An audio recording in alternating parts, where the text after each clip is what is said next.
Hello everyone, we are pleased to welcome you to this webinar on bridging the science policy gap through an online knowledge sharing platform. We are glad that you have joined us.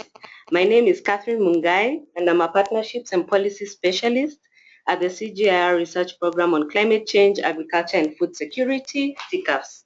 I will be moderating the session this afternoon. This webinar will present the Climate and Agriculture Network for Africa, which is known as CANA. CANA is an online knowledge platform which seeks to bridge the gap between science and policy by supporting timely access and sharing of information on climate change, agriculture, and food security issues in Africa in order to influence the decision-making processes. In case you have a problem hearing any of the speakers or viewing the presentations, kindly alert us through the chat box on your screen. So the webinar will run for 1 hour and will be structured as follows. Our first presentation will be given by Dr. James Kinyangi, who will introduce the CCAFS program and give us some background information on the development of the Regional Learning Partnership, which gave birth to CANA. Dr. Kinyangi is the Regional Program Leader at the CGI Research Program on Agriculture and Food Security in East Africa. Then to speak on how research can inform policy, we have Victor Orindi from the National Drought Management Authority. Victor is a climate change advisor and also coordinator of the Adaptation Consortium. His presentation will be followed by an introduction to CANA, which will be given by Vivian Atakos, who is a communications specialist with CCAFS. And finally, we will have Grace Katiku from Pamoja Media East Africa, who will run us through the process of signing up on the CANA forum pages. Grace is a science communicator, and she's currently managing the content on CANA. Kindly note that we'll have an opportunity for discussions at the end of the session. I will now invite Dr. James Kinyangi to give us our first presentation. Thank you, Catherine. First slide, please.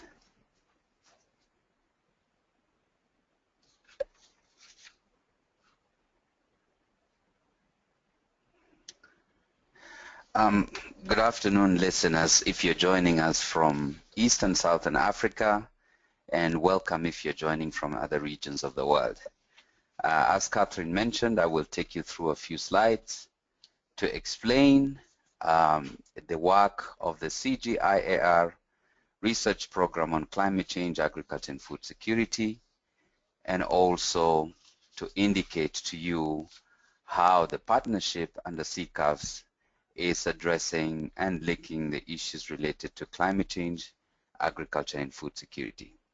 CCAFS, as I indicated, is a CGIAR research program on climate change, agriculture, and food security, and it is a research collaboration between the CGIAR and the global climate change community, bringing together scientists, researchers, and policymakers on climate change, agriculture, and food security. CCAFS works across 5 regions globally. CCAFS works in Latin America, also in West Africa. East Africa is the 3rd region, South Asia, and also Southeast Asia. Under the CCAFS program in East Africa, we have 4 focus areas. The first area, which is the focus on climate smart agriculture, brings together a portfolio of projects that address climate smart agriculture as a component of adaptation and mitigation, including projects around enhancing climate smart agriculture for improved fodder and shrubs, climate smart tree sourcing, the partnerships under ICRAF on scaling up climate smart agriculture in Africa, the focus that is supported by biodiversity on the citizen science approach, including other projects around targeting and dissemination of maize germplasm, as well as looking at the impacts of climate change on agriculture and food security, led by both CIMMYT and ICRISAT, which are CGIAR centers, and not to forget the household modeling work for improved climate smart agriculture technology targeting that is led by the International Livestock Research Institute here in Nairobi. The second focus area is on climate information services and safety nets, bringing together a portfolio of projects that are working on tools for food security forecasting, merging forecasting tools with that the work of the food security and contingency planning agencies around risk management, and this is in almost 6 or 7 countries in Eastern and Southern Africa. The work of index insurance, developing index around drought tolerant maize with CIMIT, and also then bringing together into focus the work around climate services for Africa and under the Global Framework on Climate Services, with our involvement in Tanzania and also Malawi, and recently with the support of the United States Agency for International Development, we are bringing together the community of practice around climate services for agriculture and for food security in Eastern and Southern Africa. The third area which we are actively involved in is in low emissions agriculture, working with partners to support countries to build nationally appropriate mitigation actions in agriculture, and also looking at some of the strategies on low emissions development, including supporting the development of tools and methods for measurement, for improving the measurement of greenhouse gas emissions in agriculture, and also actively applying those tools to find strategies that are appropriate for smallholder agriculture, understanding that agriculture is a contributor to greenhouse gas emissions, and therefore finding strategies to reduce greenhouse gas emissions in agriculture is one of our priority areas. Lastly, and I think that is the area where we are going to actively dialogue today, and we're looking to a very interesting set of presentations today, is the whole area of the science policy interface, building that dialogue in order to strengthen policies and institutions for climate smart food systems. Across these areas, CCAFS also works to strengthen the capacity of partners to look at issues with more in-depth into issues of gender and social differentiation, and also to enhance the dialogue and communication around climate smart agriculture, and also linking climate change, agriculture, and food security. Next slide, please.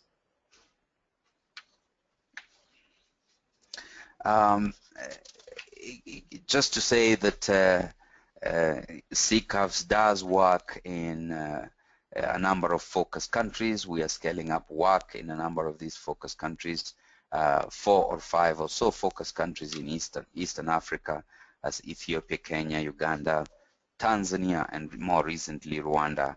And of course, we do have a number of limited opportunities to also engage on the Africa-wide partnerships in Zambia, in Malawi, in Mozambique, and a number of other countries in Southern Africa.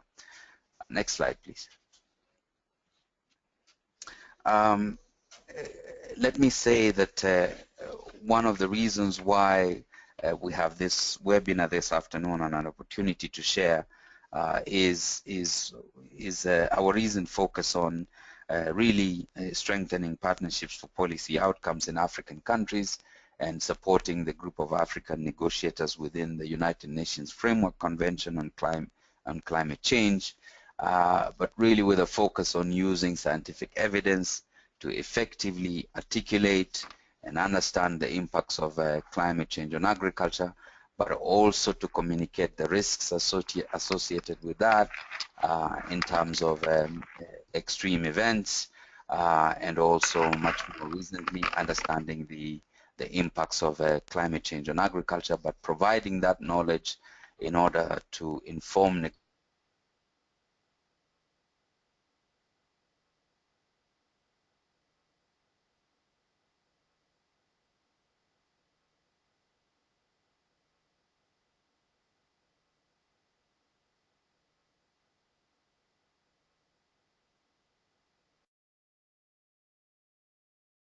We have identified gaps. We have identified the need for knowledge sharing and networking, and all these previous efforts all the way from 2011, when we actively tried to forge the regional learning partnerships around 16 African-based organizations to help mainstream research into national policies, development plans, and targeted local actions. We have scaled that work up in 2012. That saw the formation of an online knowledge platform that was supported by the Rockefeller Foundation, and we have had active technical input from Pamoja Media. And we would like to say that we are happy that in 2014 we started actively the work of designing the content of the platform and organizing the platform in terms of how to share and access information on Africa's agriculture in the context of a changing climate. Next slide, please.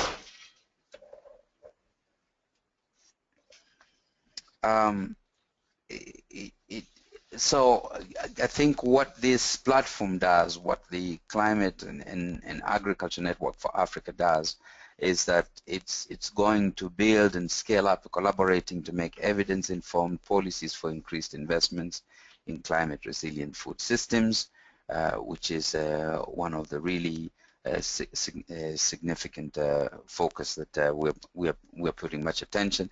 And we would like to say, next slide, please.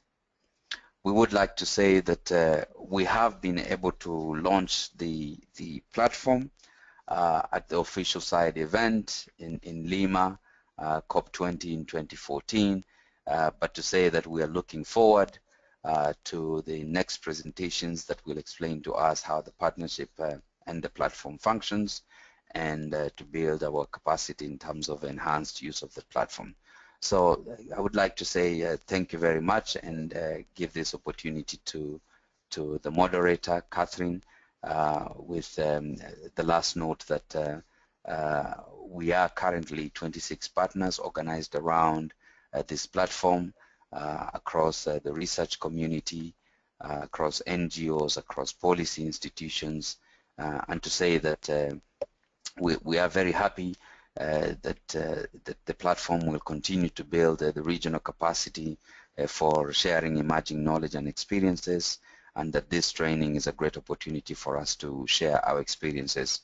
And I am sure that Vivian and others will value very much your inputs and feedback as we look forward to your active contribution.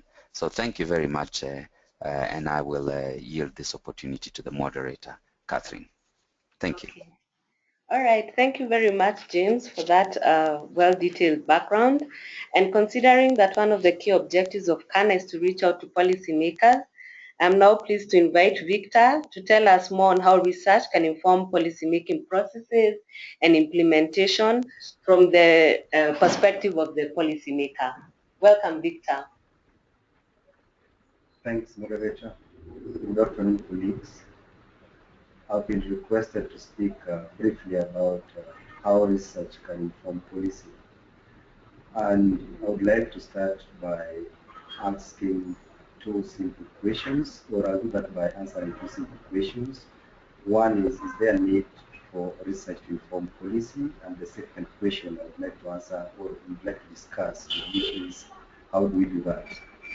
So in answering the first question, whether there is need for research to inform policy, one of the things that we need to take note of is the fact that policymakers often undergo or go through painful processes of arriving at some of the decisions they make, and to do that they really need to justify where they are going with certain options.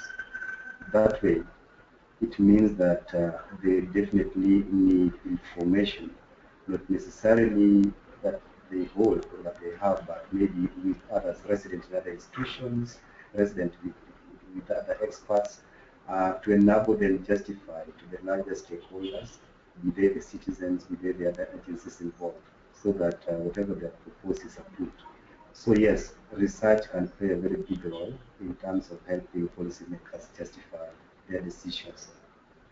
The other point is that, as you may all be aware, that we are having many challenges if we zero down to the area where we're working, climate change, you have other equally important challenges we need to deal with. Food security, we need to address that. We need to look at issues of peace. We need to look at issues of general development. So we are in a situation where we have many challenges, but in an environment where we are decreasing resources, still the finance to enable this to happen. And therefore, in order to make an informed and sort of a very well-meaning interventions, then it's important that policymakers actually have access and are enabled or facilitated to see the whole picture. Most of the problems we are talking about, or most of the challenges we are talking about, be it climate change, be it food security, are cutting across many disciplines, and therefore you cannot just rely on, for example, your training and your expertise, but you need to bring on board the knowledge and the wisdom of the other people to be able to come up with a more robust kind of suggestions. The other thing is about we are in an environment where those who fund research are actually also asking the difficult question of what's the value of this research. So again, if you look at it from the other side of the spectrum, is that those who are involved in research can also work towards informing policy making and can use that as a justification of why the investment in research is necessary. I think that the days when we used to do research for the research sake of it,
be moving in a certain direction only to be challenged midway and then you change the track the following day.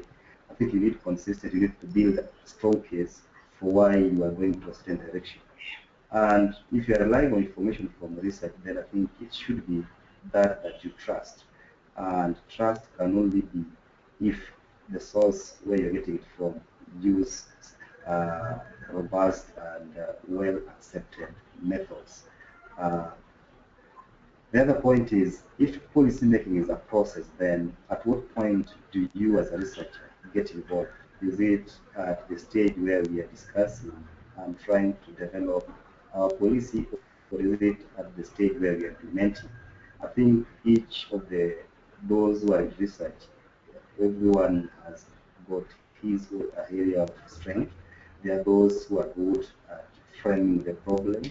There are those who are good in accompanying and providing feedback on how the process is going. So I think it's also a matter of making choices where can we have the most impact within that continuum.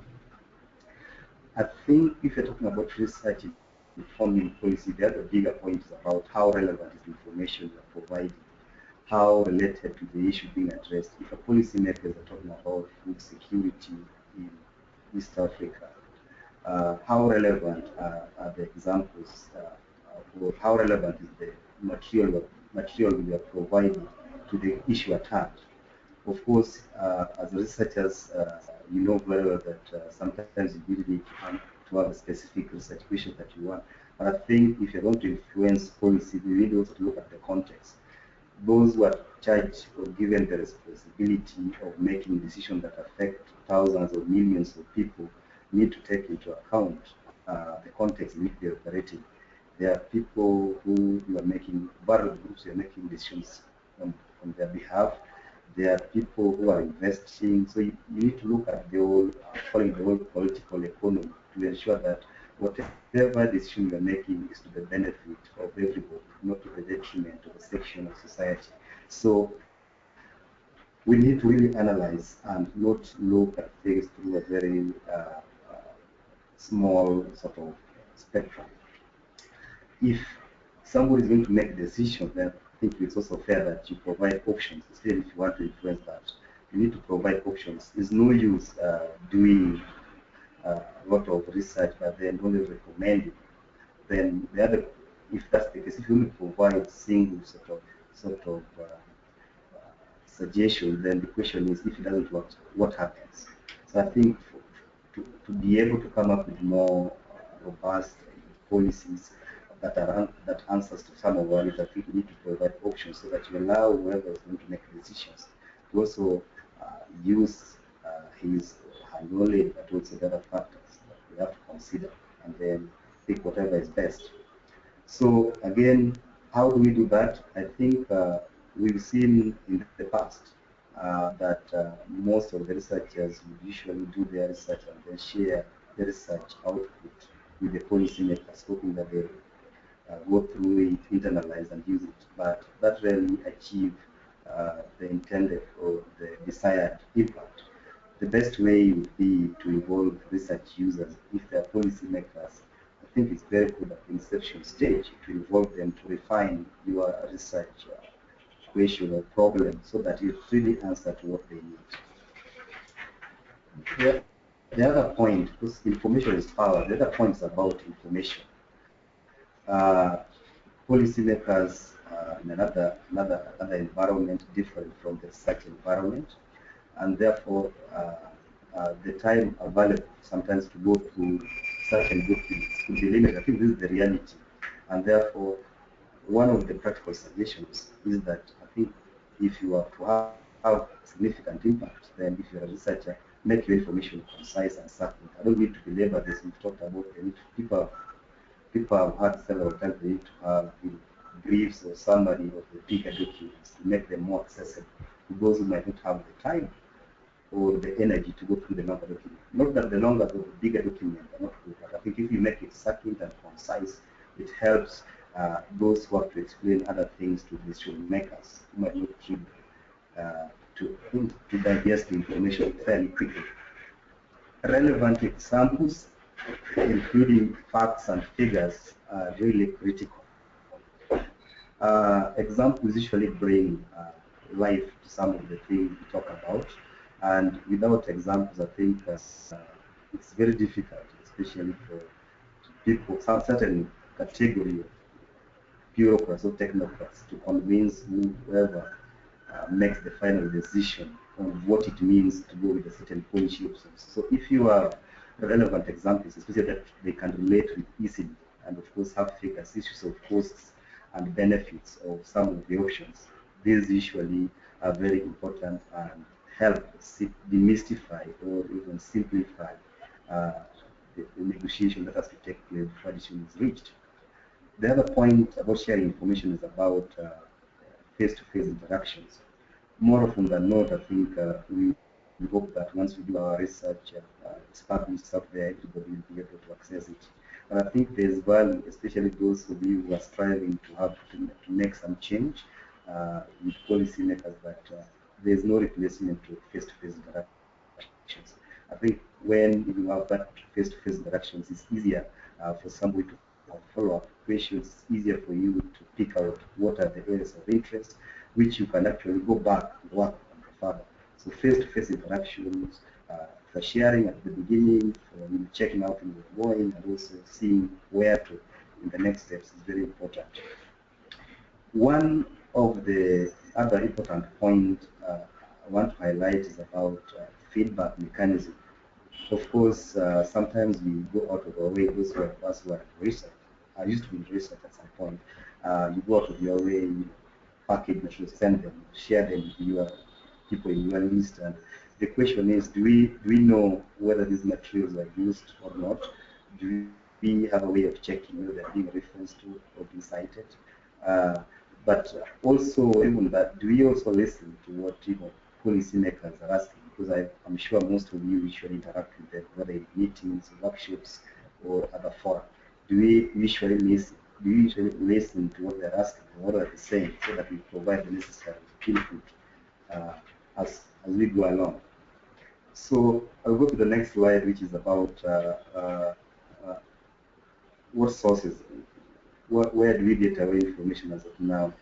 Anywhere in serious setups, people usually first look to the published information because of the quality assurance. It has been checked, it has been reviewed. There's very limited, if any, elements of biasness. So I think the issue of published work, I think cannot be, I can't deliver that straightforward. Then there's the other group. I think you've seen that where there are weighty issues to be discussed, people usually, institutions, governments usually call upon think tanks or leading experts to provide their opinion on what they think on the given matter. And why do they do that? I think the important question we need to ask ourselves is, why do they fall back on certain think tanks or certain experts? The key thing is that these people have something to offer. I think they have cut a niche for themselves, they have done good work, which is out there, which is trusted, which these people think they can stick their neck out with. And therefore, their opinion are usually respected, and I think it's taken good faith. There's an element of trust. So I think for those of you in research, there's the element of the need to really work hard to be one of those agencies or institutions or experts that are often called upon to offer their opinion on given issues. Then there is the increasingly with the ICT, I think people are also cross-checking things fairly fast through online platforms, and I've given the example of the Climate Agriculture Network in Africa. There's one also called FunFund, usually food policy-related issues. And why it is, I think sometimes we want to, we would like to thank or appreciate the fact that online sources have made things more accessible. You Google, you go to a site you want, you get all the information, and you can provide some other related links. So I think forums like this and other online sources, their strength lies in the beauty of access. And then somebody knows, once I get one relevant item, I can usually be pointed to other related links elsewhere. So it's acts as like one-stop source of information for whatever somebody is looking for. But for people to do that, if I come to your source or your online platform, today I get good information, the following day I don't get any information, I think then you might start losing, because I think as you track the number of visitors and what they're checking on your online platforms, I think it's good also to remember that to keep on getting the visitors, to keep on getting the high number of hits, and to remain relevant, you need to keep updating on a regular basis your sites, provide the other interesting information coming out, and help take the dialogue forward. So with those few slides, I think I'll stop there and hand back to the moderator. Thank you. Okay, thank you very much, Victor, for giving us the point of view of the policymakers. And I think one of the important issues that you have raised is that when we are presenting our findings to the policymakers, we need to be concise, we need to go straight to the point, and we also need to provide easy to digest information combined with relevant examples that policymakers can deal with and that they can use in order to inform the development of policies. So right now I'm going to invite Vivian, who is going to be telling us a little bit more about the CANA platform and how we can use this to package and share information amongst scientists and together with policymakers. Also, please note that we have seen the questions that are coming in from our participants, and we're going to address these towards the end of the session. Thank you. Thank you very much, Catherine. Thank you, Victor and James, for previous presentations. You've made my work quite easy by introducing and basically speaking to why we need to have these sources of information that our partners are able to consult and the policymakers are able to consult. So to introduce CANA, CANA, which is the Climate and Agriculture Network for Africa, is a web-based interactive knowledge sharing platform that was put together. The idea was actually conceived by a network of partners. That is the Rockefeller Foundation, Pamoja Media, and COMESA. We wanted to organize and launch CANA so that we can be able to link our science and policy processes. And also we need to ensure that we share information emerging from our organizations in a timely manner, and also in a way that our decision makers or all those stakeholders who need to use them are able to access. We also saw the need to collaborate on common themes, because you find that in many instances, a number of organizations are working on common themes, but you find that these themes and areas are not really brought together. So that's why we decided to come up with CANA, so that you can be able to put all your information together. And as we had previously mentioned, CANA was conceived by a group of network partners who had previously constituted a regional learning partnership. And from your screen, you can see some of them. I will not really mention them. There are many. And also when you go to the CANA website, you will be able to see a section that says partners, and you can be able to read about all the other partners that were involved. So what are the opportunities for CANA? You find that this is a very interactive platform that is web-based.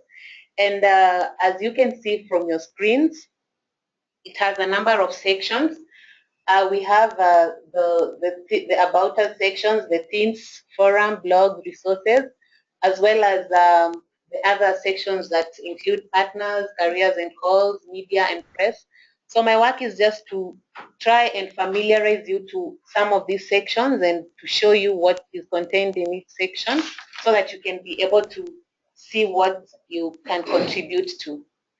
So what are the CANA themes? The main CANA themes include climate smart agriculture. There are basically 6.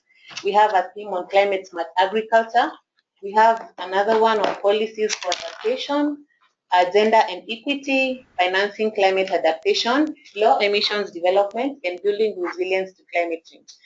I will delve a little bit more into the climate smart agriculture theme, because on CANA we have a dedicated portal for climate smart agriculture. And as you all know, CSA has been defined and presented by FAO as the tripartite approach, where we constituting of the main pillars of sustainably increasing agricultural productivity and incomes, adapting and building resilience to climate change, and where possible, reducing or removing the greenhouse gas emissions. So under the CSA, the key themes include technologies and practices.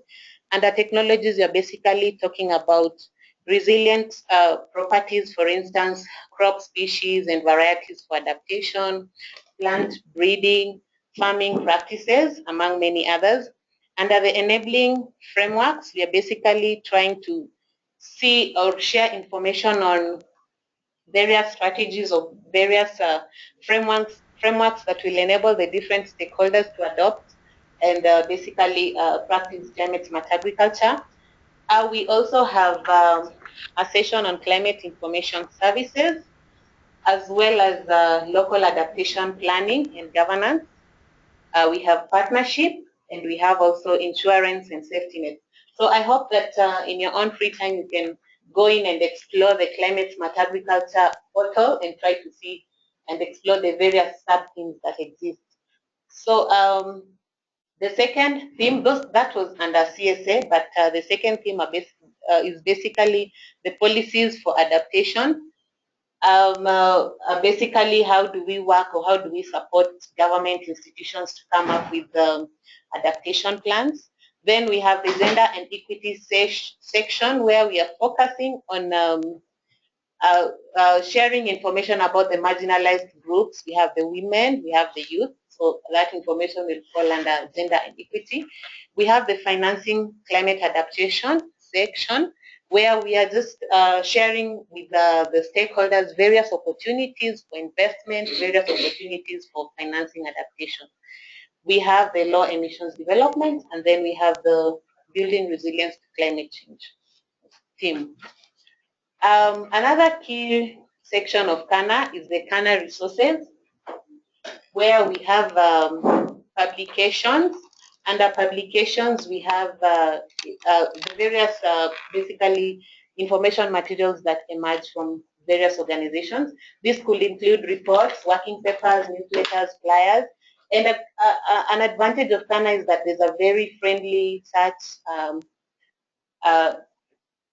property where you can be able to use it and to type depending on what you're looking for, and you are able to get the items that you need. Also, under the documents, we have a number of key program documents. I'm not sure how many of you are aware that 5 countries have been developing their country CSA programs. This work was done together with the East African Community and COMESA and the SADC. So these countries are Kenya, Uganda, Tanzania, Namibia, and Botswana. When you go into CANA, under the document section, you will be able to find these programs. And this is really interesting because these are actually the very first 5 countries to do this. And the work is available on CANA. Another key section will be the video section. A number of organizations document their work through video, and they share their work via the YouTube channel. So the feature on CANA, basically brings together the various videos that fit in within the themes that we have, and we share them on CANA. So what we do is basically to bring together the wealth of resources that exist out there, and we make it easy for the various stakeholders to be able to find them. We also have a section on the upcoming events. So any organizations that will be having upcoming events that are relevant to the themes that we have just spoken about, feel free to share this information on CANA, and we will share with you how you can be able to send this information forth. We also have a blog section.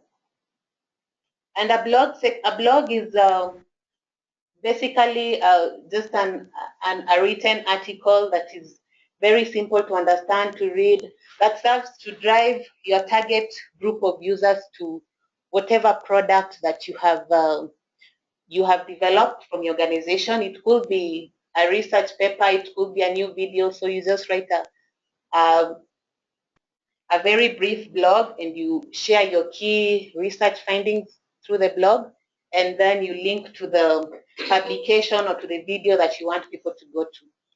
And you find that for the blog section on CCAFS, we want to open it up and try as much as possible to have guest bloggers from various organizations. We hope that your organizations will be able to contribute. And I just wanted to give you a few guidelines on how to write these blogs, and basically keep the blog short, just 500 to 800 words. Write in a conversational way, use examples and illustrations, and make it as captivating as possible. And as soon as you do that, we'll be able to help you refine if you share this to us or with us through the CANA email address that we will also share with you. Finally, as I wind up, there's a very interesting feature, and this is the forum page, and you can be able to collaborate and engage in very informative discussions and get answers to some of those burning questions that you've always had. So my colleague is going to take you through this section. And as I wind up, I just want to encourage you to stay in touch with each other and with everyone in the entire network through the social media buttons that are now showing on your screen. I now want to hand over back to Catherine to be able to invite our next speaker. Thank you. All right. Thank you very much, Vivian, for telling us more about the CANA platform. And to build on to what you have talked about on the forum, I now invite Grace Katiku from Pamoja Media, who is now going to tell us more about the forum and how we can participate on the forum. Welcome. Welcome all. My name is Grace Katiku. I wish to take you through the forum page. The forum section of the CANA website is the place for you to interact with other users on the website. It's the place whereby you can raise your issues on climate change. You can share information on climate change to the rest of the world. So I'm going to take you through the procedure on how to do this on the CANA website. So the first thing you need to do is to go to the CANA website. Our URL is www.canafrica.com, as it's showing on your screen. Once you visit our website, please click on Join Our Network Today at the top right side of the window. You can also do the same at the bottom of the page by clicking on Sign Up Now. Once you click on Join Our Network Today, it will bring, can I have the next slide, please? It will bring the register window. As you can see, it requires you to put your username and your email address. The username should be unique, and you will not be able to change it later.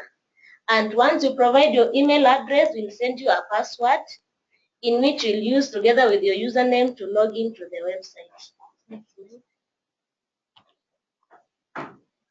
So you need to confirm your password from your email and use it together with your username to log to the website. To participate in the forum discussions, you need to click on the forum at the main menu bar at our website, at the CANA website homepage.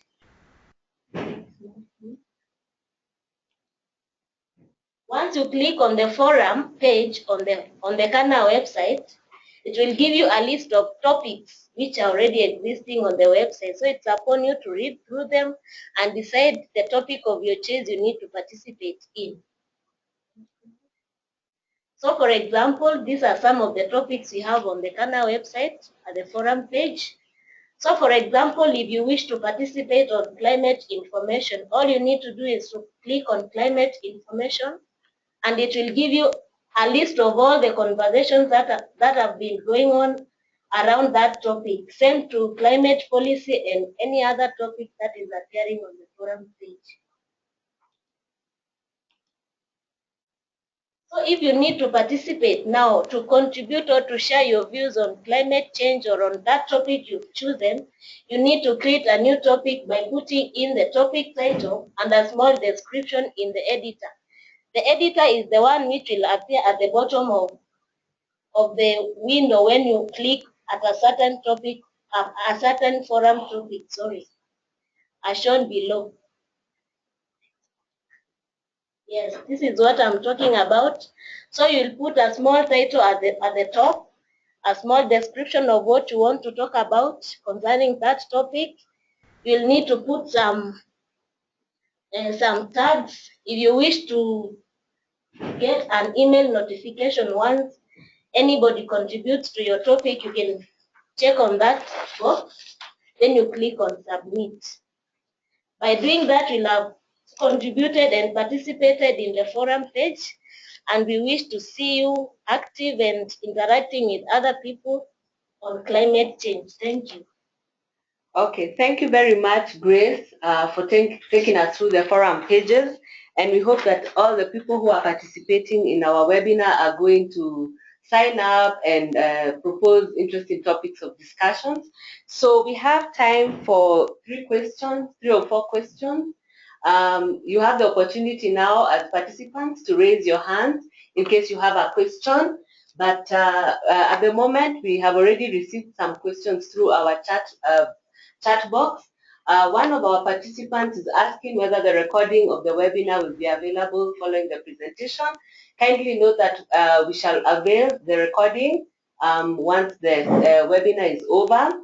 Another question that is coming in is, what structures are effective for linking scientists and policymakers? And I will request Dr. James Kinyangi to respond to that question. And the other question that has also come in from our audience is on finding out what do policymakers pose policy questions to scientists to enable them develop the research agenda. And I'm going to request Victor Orindi to respond to that question. So for now, I invite Dr. Kinyangi to tell us what structures are effective for linking the policymakers. James? Yeah, thank you, Catherine. I think that's a good question, and I think most of us are trying to work actively to understand what are the most effective structures that link policymakers and science. I think what Victor spoke to earlier on, he spoke to really the need to create trust and understanding between the scientists and policymakers. So I think he emphasized that you know, apart from the formal structures such as publications, such as you know, other elements of literature sources, online sources of information, I think he also emphasized that the face-to-face meetings are very important. And so, you know, individual face-to-face meetings of small expert groups. He talked about the importance that policy processes and attach to receiving input from expert opinions. So I think any structure that brings together expert opinion, be it a small working group, be it a small policy think tank, be it in form of a publication or written form or meeting or face-to-face encounter, I think those are the sorts of structures that are available now. I think in addition to that, let's also emphasize that I think we're now bringing in ICT tools such as the online platform that we are discussing and dialoguing around today. Grace has just taken us through that section on you know, the policy discussion forum that you can join and contribute, and so with the emerging ICT tools in terms of social media, as Vivian had indicated, are ways of staying in touch and ways of contributing and ways of making sure we reach out to policymakers. And so science needs to increasingly take advantage of these structures and opportunities. Thank you, Catherine.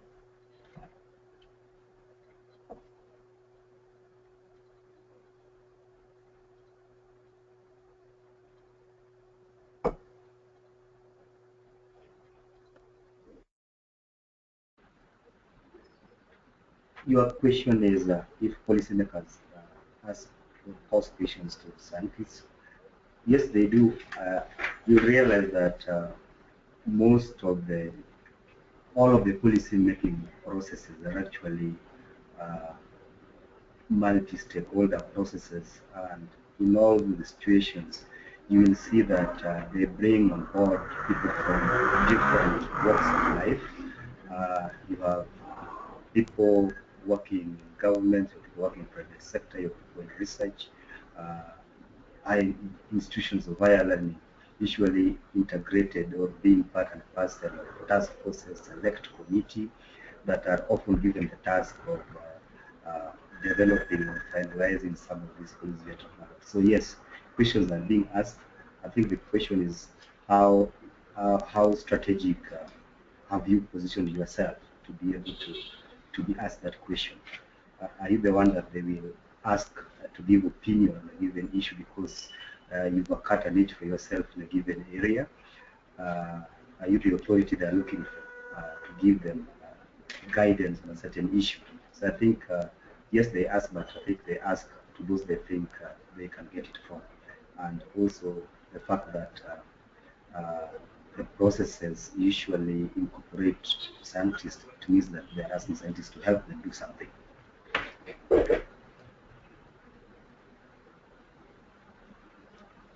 Very much, Victor. I hope our audience have listened to, taking note of what the policymakers require from us so that we can be able to support the policy-making processes.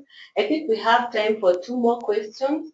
We have a question that's coming from Lucia Skondanibo, and she's asking, does the CANA forum provide a space for decision makers to post their questions so that researchers can address them? And she also wants to know whether the platform can act as a marketplace. I'm going to request Grace to respond to that question. We also have another question from Peter Ture, who would like to know how can CANA and other agriculture, climate change and food security related organizations in Africa engage diaspora experts in science and policy research. And I'm going to request Vivian and also James to respond to this question.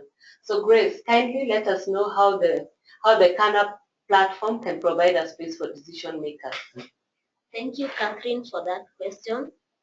As I said before, the forum is an open place for the public to interact and share their views on climate change. So it's open to everyone, be it decision makers, be it researchers. So the decision makers can post questions for others to respond to them, like the researchers. So it's very possible. Okay, thank you, Grace. Vivian, kindly let us know how CANA can be used to engage with the diaspora experts. Thank you, Catherine. I think this is something that we need to do more often, and not just for diaspora experts, but all the experts that exist in all these diverse fields. I think for once, what we are exploring is how to have a database that the decision makers can be able to tap into, and when they get into the database. So it's kind of this is just one approach to have a one-stop shop where the decision makers can be able to see. So you just key in a name and you can be able to see that this is an expert in maybe greenhouse measurements, and so I think the first step is that CANA and all these other platforms need to bring this kind of information together and make it easy for policymakers to know who is an expert in this field, and to just provide an avenue that these people can be reached. I want to invite my colleague, Dr. Kinyangi, to also address this question. Thank you, Vivian. I think I will not,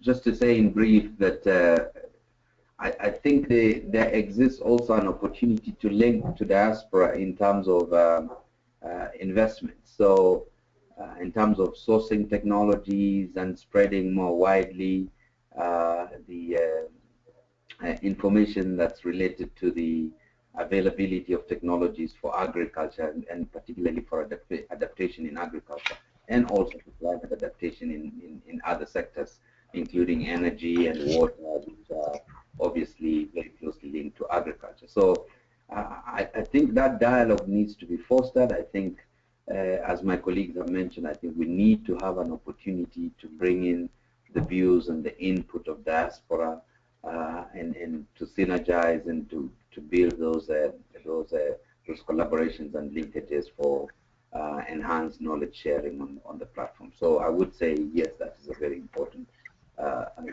aspect of the platform. Thank you. Okay, thank you very much, James and Vivian, for responding to the questions from our participants. Just one more question that has been asked by Judy Kimani is whether members who are not in your list of registered organizations can participate in this forum. And I would like to emphasize that the forum is open to all those who are interested in actively sharing knowledge on climate change and agriculture, and you can join us by signing up on the forum. So I can see that we have come towards the end of the time allocated for this particular webinar, and I would like to thank all of you for participating, and I would like to inform you that once again we will share the recording of the webinar with you, and for now I'd like to invite all of you to sign up if you have not already done so. Thank you very much and have a pleasant evening or morning, depending on where you are.